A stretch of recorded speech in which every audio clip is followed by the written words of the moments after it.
Olá pessoal, estamos de volta para mais um vídeo aqui no canal e também mais um episódio do podcast Resenhas com Zeca Lemos. E hoje eu volto a trazer para vocês mais uma resenha literária.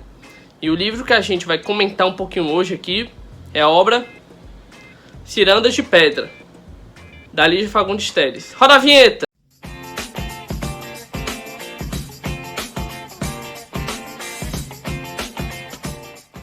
Bom, gente, esse livro, o Cirandas de Pedra, é um romance da Lígia Fagundes Telles, uma escritora muito conhecida, muito famosa aqui no Brasil, principalmente pelos seus romances e também pelos seus contos.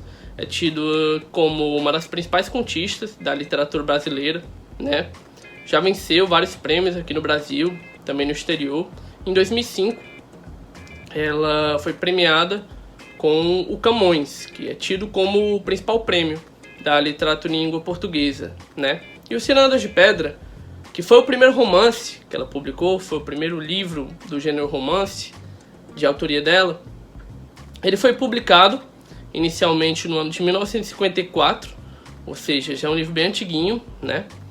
Mas a edição que eu estou resenhando aqui, esse livro, é a edição de 1998, que foi publicada aqui no Brasil pela editora Rocco. E esse livro é tido como importante na trajetória, na carreira literária dela.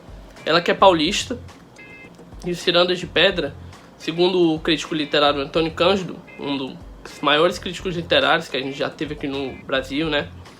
Esse livro é tido como um marco para a maturidade intelectual dela.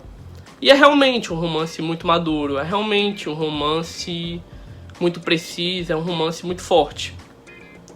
O livro, a história gira em torno de uma menina chamada Virgínia, filha de um casal paulista que se separa, no caso Natécio e Laura. E ela tem duas irmãs também, a Bruna e a Otávio. E quando esse casal se separa, ela é a única das irmãs que vai morar com a mãe, enquanto as irmãs vão morar com o suposto pai, né? Ela vai morar com a mãe, a Laura, e também com o seu médico neurologista, o Daniel, conhecido carinhosamente no livro como Tio Daniel, né? E a Virgínia, ela sendo a caçula das três, ela tem muita dificuldade de se entrosar, ela tem muita dificuldade de ter aquele sentimento de pertencer, de estar bem perto das irmãs. Ela é muito solitária e também muito deslocada. E acontece que os pais se separam e a mãe dela vai enlouquecendo aos poucos. E ela vai tendo dificuldade de lidar com isso porque ela tem uma conexão afetiva, ela tem um apego muito forte com a mãe.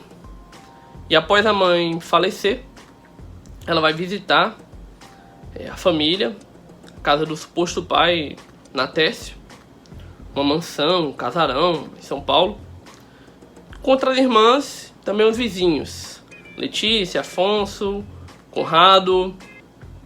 Após um tempo, ela é internada por um tempo num colégio de freiras, aquele típico colégio religioso, aquele colégio bem tradicional, né? E ela passa um tempo nesse colégio e ela sai para voltar a morar com sua família. E daí ela vai fazendo várias descobertas, já mais amadurecida, já mais adulta. E ela vai crescendo e vai se desenvolvendo. E vai construindo, vai adquirindo uma consciência, tanto de si, no que diz respeito ao autoconhecimento dela, tanto dos outros, no caso da realidade, do mundo que a cerca. E ela vai percebendo traumas, vai percebendo falhas, defeitos, várias questões daquelas pessoas que na infância dela, quando ela era criança, ela tinha como semideuses.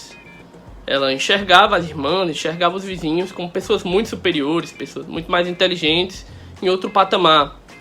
Ela tinha um sentimento muito forte de inferioridade, sempre se sentir menor, sempre se sentir inferior, sempre se sentir incapaz em relação aos outros, né?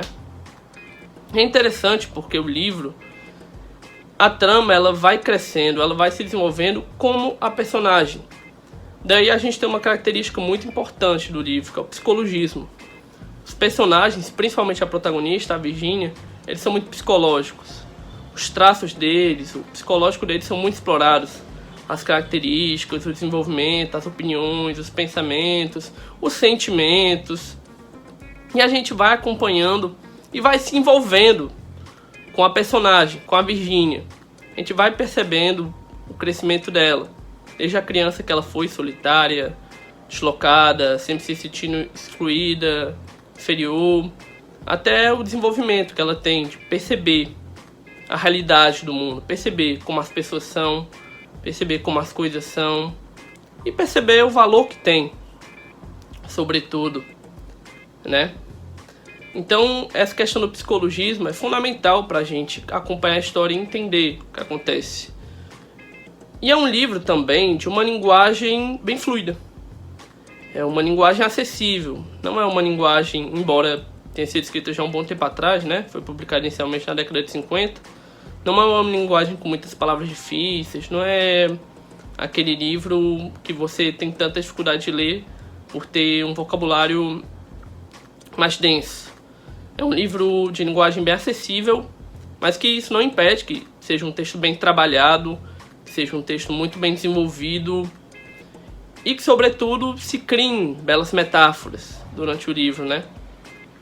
Então, é um romance que faz a gente refletir sobre a condição humana, faz a gente refletir sobre si, sobre o mundo, e que envolve, e que deixa você pensando sobre a trama, sobre os personagens, sobre os fatos, te coloca naquele cenário. É um livro que tem uma potência imagética muito forte. Você realmente lê imaginando tudo aquilo que acontece, os locais tais quais são descritos. É uma leitura que eu recomendo para quem gosta de literatura e, sobretudo, para quem gosta de bons romances. Então, gente, esse foi o vídeo de hoje. Espero que vocês tenham gostado do conteúdo. Se você conhece o livro, já leu, tem qualquer opinião, deixa aí nos comentários para a gente debater, para a gente discutir mais sobre essa obra, discutir mais sobre esse livro muito importante da literatura brasileira, de uma autora que é tida como uma das principais, se não a principal autora brasileira ainda viva, né, quase centenária, de Fagundes Telles. Se você curtiu o conteúdo, deixa o like aqui para fortalecer o nosso trabalho. Caso ainda não seja inscrito, se inscreva. E é isso, a gente vai se falando. Tamo junto.